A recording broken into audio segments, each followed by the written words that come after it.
Hi, I'm Grizz, and welcome to Natureza, the Church of Nature.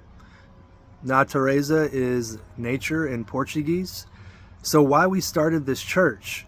The indigenous tribes that we work with out of the Amazon rainforest, they really encouraged us to start this for protection when they come into the U.S., Kentucky, North Carolina, and we work with the sacrament ayahuasca.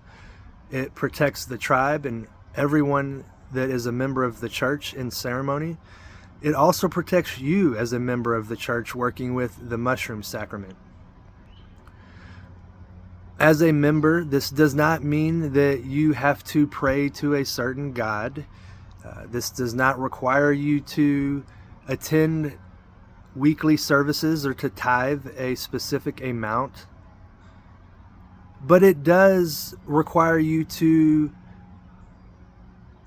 follow our principles and our guides in the church documents. We are deeply connected into nature, and I have found that if you are here in this place, you're in the right place. We have a deep reverence for nature, and the majority of our songs and our prayers and ceremony are to either the trees and the plants or to the animals. So it's all tied into nature. And again, we're so excited that you're here. We're so happy that you're here. This gives us all protection and a framework to build even bigger of a vision. So thank you again for joining, and we will see you inside.